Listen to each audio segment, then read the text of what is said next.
안녕하십니까. 2023년 12월 4일 월요일입니다. 코패스 정보 채널에서 오늘은 좌익들 드디어 전자개표 부정선거 암묵적 시인 이런 주제로 말씀을 드리도록 하겠습니다. 오늘 이야기는 한겨레 신문 보도를 놓고 말씀을 드리려고 하고, 한겨레 신문은 좌익들의 대변인 그리고 북한의 대변인을 자처하는, 또는 우리가 그렇게 알고 있는 그런 신문입니다. 그래서 한겨레 신문 보도 내용은 많은 공작적 요소를 내포하고 있다는 것을 알고 계시면 되고, 그리고 그걸 근거로 제가 지금 말씀을 드리려고 하는 겁니다. 이 말씀을 들어보시면은 지금 부정선거 어쩌다 이런 운동을 하는 황교안이나 민경우 이런 사람들이 얼마나 웃기는 사람들인지 잘 아실 겁니다. 그리고 그 중에 가장 디테일하게 지금 설명을 하고 있는 사람이 바로 공병우 박사인데, 공병우 박사는 사실적인 개념에서는 다 맞지만 배경에 대해서는 전혀 언급을 하지 않는 그런 사람 중에 한 사람입니다. 여기서 제가 배경이라고 말씀드리는 것은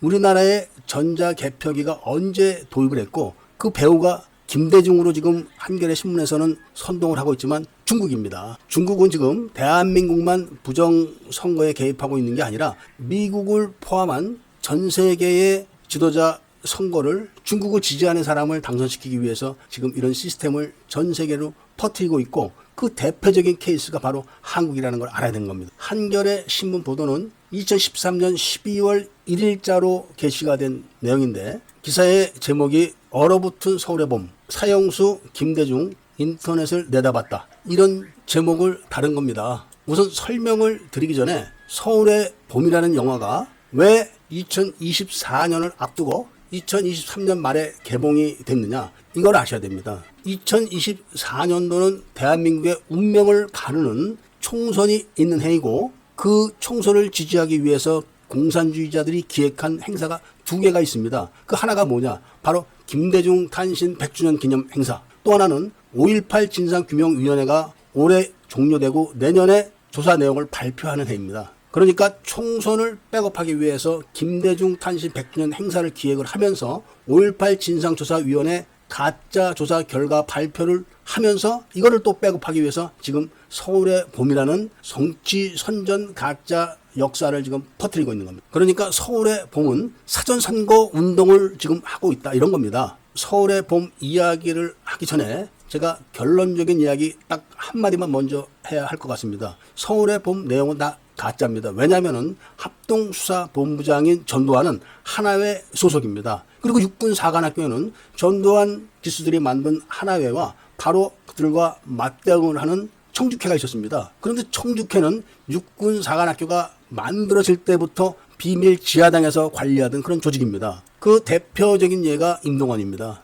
임동원은 당시 안기부에서 임동원을 뒷조사를 했던 공작관이 저에게 직접 설명을 해준 내용입니다. 임동원은 공산군으로 남침을 해가지고 거제도 포로 수용소에 수용이 됐던 인물이라고 합니다. 그런데 임동원은 다른 공산주의자들과 함께 자신이 단신 월남을 해서 국민방위군에 입대했었다, 이렇게 지금 말을 바꾸고 있는데, 사실은 공산군으로 남침을 해서 거제 포로 수용소에 갇혀 있을 때 이 사람이 미군 감시병들 앞에서 매일 기도를 했다는 겁니다. 미국은 크리스찬 국가 아닙니까? 미군 감시병이 봤을 때는 공산주의 포로 한 명이 매일 기도를 하는 모습을 본 겁니다. 그래서 미군들은 저 사람은 기독교 신자인데 아마 강제로 끌려와가지고 포로가 됐구나, 이런 생각을 하면서 친절하게 대해주니까 접근을 임동원이가 본격적으로 하면서 방공포로 석방을 할 때 미군들이 물어봤다는 겁니다. 너는 소원이 뭐냐, 이렇게 이야기를 하니까 나는 육군사관학교에 진학하는 게 꿈이다, 이렇게 이야기를 해서 미군들이 주선을 했다는 겁니다. 그런데 지금 그거 어떻게 탈바꿈되어 있냐 하면은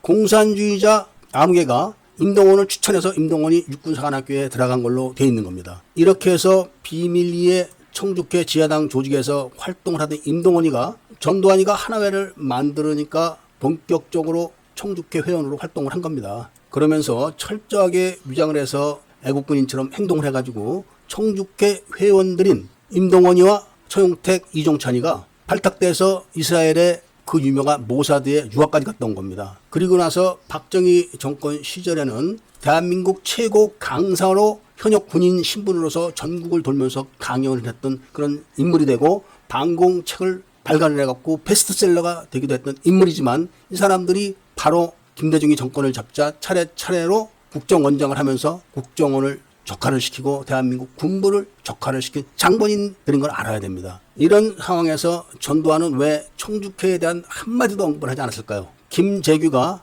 박정희 대통령을 쏜 것은 청주회를 믿고 쏜 겁니다. 절대로 우발적인 사건이 아닙니다. 그렇기 때문에 김재규는 대통령 비서실장에게 오늘 각하를 해치운다 이런 이야기를 했고, 비서실장은 오늘입니까? 이렇게 물어봤다는 것이고, 그리고 중앙정보부 직원들에게 오늘 니들 경호실 요원들을 다 해치워라 이렇게 명령을 했을 때도 중앙정보부 요원들은 그대로 다 따른 겁니다. 그러면서 정승화를 그 자리에 데려다 놓은 것은 바로 박정희를 시해하고 육군본부로 가서 계엄령을 선포하려고 했던 거고, 계엄령을 선포하게 되면은 청주회에서 본격적으로 활동을 시작하려고 했던 겁니다. 이거를 전두환이가 조사를 안 한 겁니다. 대신 서울의 봄을 짓밟게 되면은 광주에서 또 다른 서울의 봄이 일어난다는 정보를 갖고 있었던 겁니다. 왜냐하면은 김대중의 아들 김홍일이가 김대중 여단 병력을 구성한 게 1980년 2월 달입니다. 2월 달에 5천여 명의 김대중 여단 병력을 구성해놓고 5.18을 준비한 거를 전두환이가 알고 있었던 겁니다. 김홍일이가 바로 김대중 여단 반란군 5천 명을 구성할 때 그 기획을 지금 바로 5.18 진상규명위원회 위원장 손성태가 가담을 한 거고, 그래서 무기고를 탈취할 때 무기를 탈취하는 숫자가 5,400정인 이유가 바로 그런 겁니다. 김대중 여단 병력을 무장시킬 무기, 그 무기가 5,400정으로 딱 국한되어 있는 것이 그걸 증명하는 겁니다. 전두환은 이런 사실을 국민들에게 발표하지 않고 정권을 먹을 욕심만 냈기 때문에 그 부분으로 인해서 지금 망신을 당하고 곤혹을 당하고 있는 겁니다. 이거를 지금 서울의 봄이라는 영화를 만들어서 전두환 신군부 일파를 매장을 시키고 한 번 더, 그리고 다시 김대중을 띄우고 5.18 민주화 운동을 또 한 번 띄워서 총선을 이기려고 하는 계획을 지금 세우고 있는 겁니다. 이 정도 배경 설명을 해드리고, 한겨레 신문에서 말하는 것처럼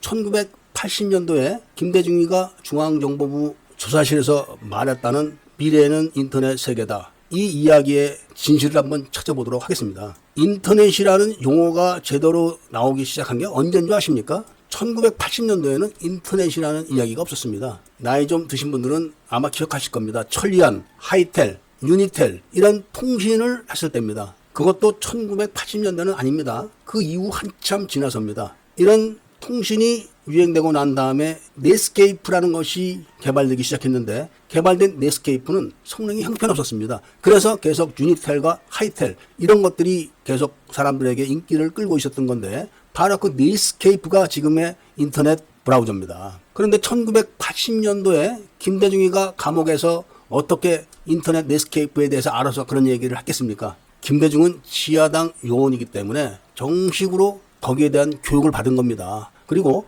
미국이 컴퓨터를 개발했을 때 공산주의 국가에서는 그 컴퓨터의 시스템을 해킹하는 것을 연구하기 시작한 겁니다. 그래서 북한과 중국, 소련, 베트남 이런 나라들은 국가에서 아예 학생들에게 해킹하는 그런 과목을 정식으로 가르쳐가지고 거기서 우수한 학생들을 선발해서 미국의 인터넷을 해킹하는 그런 학습을 계속 시켰던 겁니다. 그리고 자유진영에 파견되어 있는 고정 간첩들에게 교육을 시켜간 겁니다. 그래서 김대중이 그런 걸 알고 있는 겁니다. 한겨레 신문에서 발표한 대로 김대중이가 그런 미래 인터넷 지식이 있었다면 왜 김대중은 차기 대통령을 노무현을 당선시키기 위해서 관우정보통신에다가 부탁을 해서 인터넷 개표 시스템을 만들고, 그리고 선거관리위원회를 통해서 전국적인 네트워크를 깔아놨을까요? 바로 김대중이가 잘한다는 인터넷 지식이 이런 못된 것만 한 겁니다. 그럼 김대중이 중국으로부터 차기 대권주자는 노무현이다 이런 지령을 받고 어떤 계획을 세웠냐면은,